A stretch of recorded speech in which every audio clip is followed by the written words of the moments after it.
Welcome to Uruvada. Telangana cabinet sub committee సమావేశం నిర్వహించారు మంత్రులు దామోదర్ రాజనరసింహ, పొన్నం ప్రభాకర్. 370 జీవోలో మార్పులు, ఇతర అంశాలపై మంత్రులు సమీక్షించారు. ప్రభుత్వం ఏర్పాటై 6 నెలలైన హామీల అమలు మరచిపోయి గత ప్రభుత్వాలపై నిందలు వేస్తూ పబ్బం గడుపుతున్నారని కాంగ్రెస్ పై మండిపడ్డారు మాజీ మంత్రి జగదీష్ రెడ్డి. కమిషన్ల విచారణ పేరుతో డ్రామాలాడుతున్నారంటూ విమర్శించారు. పోడు భూముల విషయంలో అటవీ శాఖ అత్యుత్సాహం ప్రదర్శిస్తుందని ఆరోపించారు సిర్పూర్ ఎమ్మెల్యే పాల్వాయి హరీష్ బాబు. మరోవైపు పోడు రైతుల్ని ఇబ్బందులకు గురిచేస్తే సహించేది లేదన్నారు మంత్రి సీతక్క. గొర్రెల పంపిణీ కేసులో నిందితుల కస్టడీ ముగిసింది. 3 రోజుల పాటు నిందితులను విచారించింది ఏసీబీ. విచారణ తరువాత నాంపల్లి ఏసీబీ కోర్టులో నిందితులను హాజరుపరిచారు ఏసీబీ అధికారులు.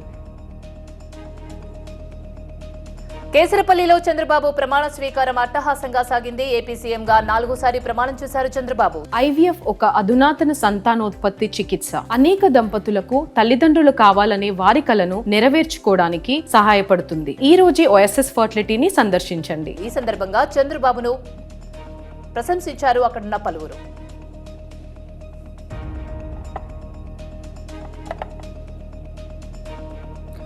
జనసేన అధినేత పవన్ కళ్యాణ్ మంత్రిగా ప్రమాణ స్వీకారం చేశారు. కార్యకర్తల ఆనందోత్సాహాల నడుమ ప్రమాణ స్వీకారం చేశారు పవన్. ఆ తర్వాత ప్రధాని మోదీ, చిరంజీవి నుంచి ఆశీర్వాదం తీసుకున్నారు పవన్ కళ్యాణ్.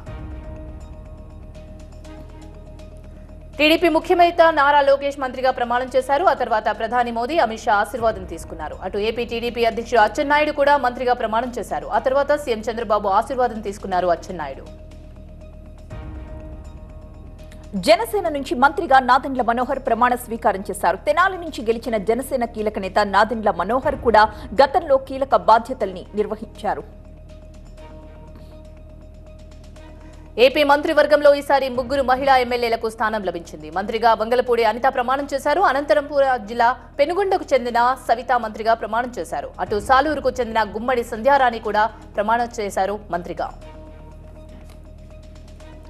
చంద్రబాబు ప్రమాణ స్వీకారోత్సవ కార్యక్రమంలో ప్రధాని నరేంద్ర మోదీని ఘనంగా సత్కరించారు చంద్రబాబు. జనసేన అధినేత పవన్ కళ్యాణ్ మోదీకి శాలువా కప్పి జ్ఞాపిక బహుకరించారు.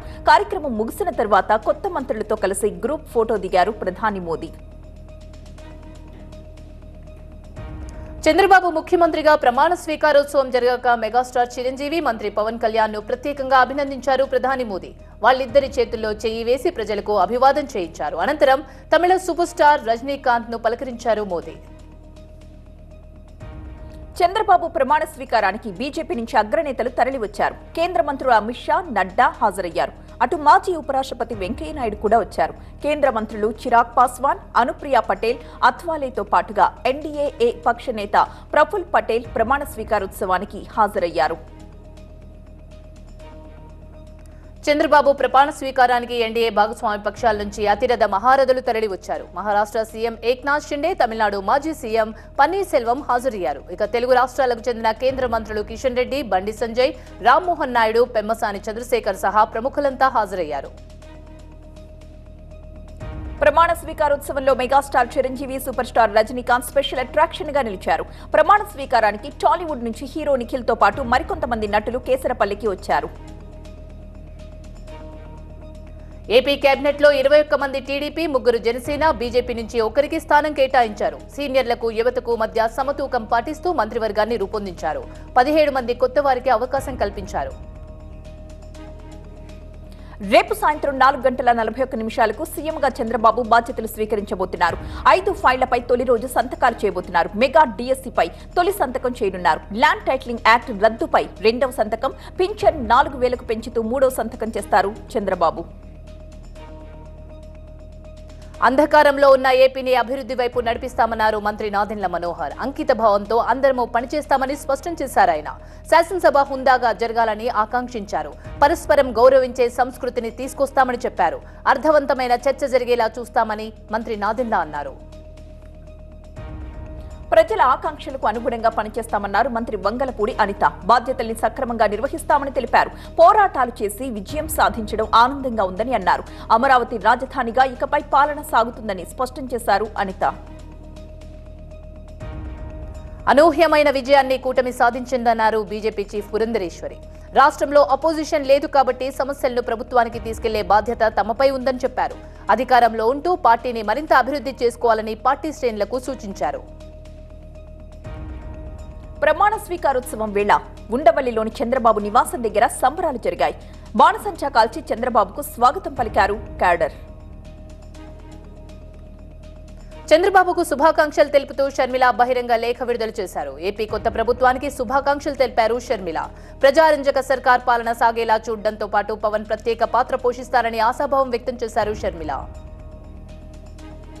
డిప్యూటీ సీఎం పవన్ అంటూ చిరంజీవి ట్వీట్ చేశారు. సీఎంగా ప్రమాణ స్వీకారం చేసిన చంద్రబాబుకు డిప్యూటీ సీఎం పవన్ కు మంత్రివర్గానికి శుభాకాంక్షలు తెలిపారు. ఏపీ అభివృద్ధికి కృషి చేస్తారని ఆశిస్తున్నట్లుగా చెప్పారు చిరంజీవి. ఏపీకి ప్రత్యేక హోదా ఇస్తారా, పోలవరానికి పెండింగ్ నిధులు విడుదల చేస్తారా అని మోదీని ప్రశ్నించారు జయరాం రమేష్. స్టీల్ ప్లాంట్ సంగతేంటని, రైల్వే జోన్ మాటేంటని నిలదీశారు. విభజన చట్టంలోని అంశాలపై క్లారిటీ ఇవ్వాలని అన్నారు. ఏపీలో దాడుల గురించి పార్లమెంట్లో నిలదీస్తామన్నారు వైసీపీ ఎంపీ వైవి సుబ్బారెడ్డి. ప్రభుత్వ ఆస్తుల్ని కూడా ధ్వంసం చేస్తున్నారని ఆరోపించారు. ఇంత జరుగుతున్నా పోలీసులు చర్యలు తీసుకోవడం లేదని ఆరోపించారు. వర్షాకాల సమస్యలపై సమీక్ష చేశామన్నారు మంత్రి పొన్నం ప్రభాకర్. గత అనుభవాల దృష్ట్యా చర్యలు చేపట్టామని చెప్పారు. శానిటైజేషన్ విషయంలో ప్రత్యేక చర్యలు తీసుకుంటామని అన్నారు. ఆరోగ్య సమస్యలు రాకుండా ముందు జాగ్రత్తలు చేపడతామన్నారు మంత్రి.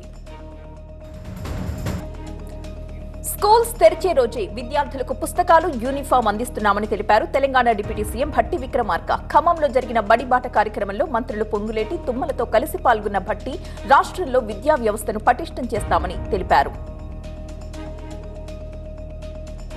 బీఆర్ఎస్ మాజీ ఎమ్మెల్యే రాజయ్యపై కడియం శ్రీహరి పరోక్ష విమర్శలు గుప్పించారు. గత 10 ఏళ్లలో స్టేషన్ గన్పూర్లో అభివృద్ధి జరగలేదని చెప్పారు.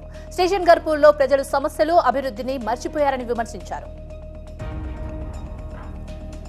ఖమ్మం నుంచి బోనకల్ వరకు ఆర్టీసీ బస్సులో ప్రయాణించారు భట్టి విక్రమార్క. ఉచిత బస్సు ప్రయాణంపై ప్రయాణికులతో ముచ్చటించారు. మహిళా సంఘాలకు వడ్డీ లేని రుణాలిస్తామని, కొత్త బస్సులు కొంటామని తెలిపారు deputy CM. CM Revanth Reddy Chandrababu direction లో నడుస్తున్నారని ఆరోపించారు బీఆర్ఎస్ నేత బాల్కా సుమన్. రేవంత్ రెడ్డి తెలంగాణ కోసం ఎప్పుడూ పోరాడలేదని విమర్శించారాయన. కరెంటు విషయంలో సీఎం గత ప్రభుత్వంపై బురద జల్లుతున్నారని మండిపడ్డారు సుమన్. తమకు డబుల్ బెడ్రూమ్లు కేటాయించి పట్టాలు ఇవ్వడం లేదంటూ భూపాలపల్లి జిల్లా కేంద్రంలో ఉన్న బాధితులు ఆందోళన చేపట్టారు. కాంగ్రెస్ సర్కార్ కూడా నిర్లక్ష్యంగా ఉందని, కలెక్టర్కి, ఎమ్మెల్యేకి మొరపెట్టుకున్నా ఇవ్వట్లేదని అంటున్నారు. హైదరాబాద్ లో డేటింగ్ యాప్ ముఠా గుట్టు రట్టయింది. 10 మంది ముఠా సభ్యుల్ని పోలీసులు అరెస్ట్ చేశారు. అయితే మాష్పక్ కేంద్రంలో ఢిల్లీ నుంచి దందా నడిపించారని చెప్పారు. యువతుల్ని, యువకుల్ని ట్రాప్ చేసి తీసుకొస్తున్నారని చెప్పారు. మేడ్చల్ జిల్లా అల్వాల్ పరిధిలో గంజాయి అమ్ముతున్న యువకుడిని అదుపులోకి తీసుకున్నారు పోలీసులు. నిందితుడి నుండి 2 కిలోల గంజాయి స్వాధీనం చేసుకున్నారు పోలీసులు. బద్వేల్లోని పెట్రోల్ బంక్ ట్యాంకులో వర్షపు నీరు చేరడంతో నీటిని రోడ్డుపైకి పంప్ చేశారు సిబ్బంది. దీంతో కలుషిత నీటితో అకస్మాత్తుగా మంటలు చెలరేగాయి. అప్రమత్తమైన స్థానికులు మంటలు ఆర్పేయడంతో ప్రమాదం తప్పింది.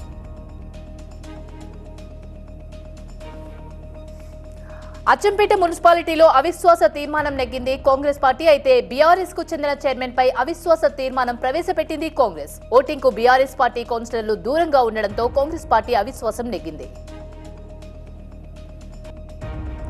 తెలుగు రాష్ట్రాల్లో రుతుపవనాలు విస్తరిస్తున్నాయి. తెలంగాణ వ్యాప్తంగా విస్తరించిన నైరుతి రుతుపవనాలతో హైదరాబాద్ లో మోస్తారు నుంచి భారీ వర్షాలు కురవనున్నాయి. ఏపీలో మరో 3 రోజులు మోస్తారు వానలు కురుస్తాయని ఐఎండీ తెలిపింది.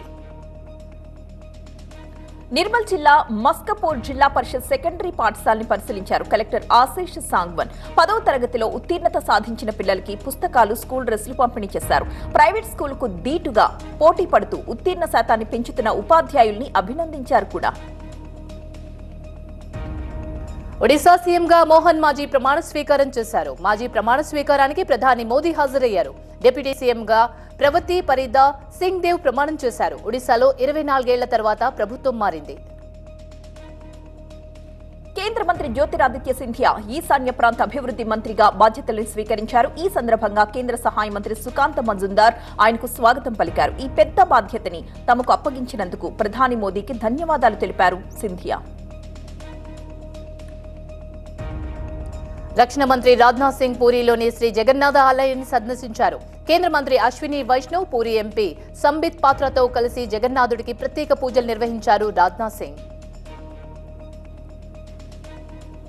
కాంగ్రెస్ నేత రాహుల్ గాంధీ కేరళలోని మలప్పురంలో పర్యటించారు. రాహుల్ కు సంప్రదాయ మేళ్లతో స్వాగతం పలికారు కాంగ్రెస్ శ్రేణులు. రాహుల్ ని చూడ్డానికి పార్టీ కార్యకర్తలంతా భారీగా తరలివచ్చారు. వాయనాడ్ నుంచి రెండోసారి గెలిచిన రాహుల్ గాంధీ ఓటర్లకు కృతజ్ఞతలు తెలిపారు. రాయ్బరేలీ, వాయనాడ్ సీట్లలో దేన్ని వదులుకోవాలో తెలియడం లేదని ప్రజల్ని అడిగి తెలుసుకుంటానని చెప్పారు రాహుల్. కేంద్ర మంత్రి సురేష్ గోపి కర్నూలులో పర్యటించారు. మదాయ్ శ్రీ తిరువరకట్టు కాపు భగవతి ఆలయాన్ని సందర్శించి అమ్మవారికి ప్రత్యేక పూజలు నిర్వహించారు. ఈ సందర్భంగా ఆలయ అర్చకులు, సిబ్బంది మేళతాళాలతో కేంద్ర మంత్రికి స్వాగతం పలికారు. మధ్యప్రదేశ్లోని మెరానా సీఎన్జీ గ్యాస్ డిపోలో భారీ అగ్ని ప్రమాదం సంభవించింది. సీఎన్జీ పైప్లైన్ పేలడంతో భారీగా మంటలు ఎగిసిపడుతున్నాయి. మంటలు తీవ్ర రూపం దాల్చడంతో భారీగా పొగలు వ్యాపించాయి. మంటలు ఆర్పే పనిలో ఉన్నారు అగ్నిమాపక సిబ్బంది. మహారాష్ట్రలోని థానే జిల్లా డోంబివలిలో భారీ అగ్ని ప్రమాదం జరిగింది. కెమికల్ కంపెనీలో పెద్ద ఎత్తున మంటలు చెలరేగాయి. మంటలంటుకుని బయట పార్క్ చేసిన పలు వాహనాలు కాలి బూడిదయ్యాయి. సంఘటనా స్థలికి చేరుకున్న ఫైర్ టీం మంటల్ని ఆర్పేశారు. ఉత్తరప్రదేశ్లోని లక్నోలో ఆక్రమణల తొలగింపు చేపట్టారు అధికారులు. నది ఒడ్డున అక్రమంగా నిర్మించిన ఇళ్లను భారీ పోలీస్ బందోబస్తు మధ్య అధికారులు తొలగిస్తున్నారు. పంజాబ్లోని చండీగఢ్ మెంటల్ ఆసుపత్రికి బాంబు బెదిరింపు కాల్ వచ్చింది. సెక్టార్ 32లో ఉన్న మెంటల్ ఆసుపత్రిలో బాంబు పెట్టామని ఆగంతకులు కాల్ చేయడంతో అక్కడికి చేరుకుని బాంబ్ స్క్వాడ్, డాగ్ స్క్వాడ్ తో తనిఖీలు చేపట్టారు పోలీసులు. జమ్మూ కాశ్మీర్లో వరుసగా టెర్రరిస్టుల దాడులను నిరసిస్తూ అయోధ్యలో సాధువులు పాకిస్తాన్కు వ్యతిరేకంగా ఆందోళన చేపట్టారు. జగద్గురు పరమహంస ఆచార్య మహారాజా ఆధ్వర్యంలో నిరసన తెలిపారు. పాకిస్తాన్ జెండాను తగులబెట్టారు.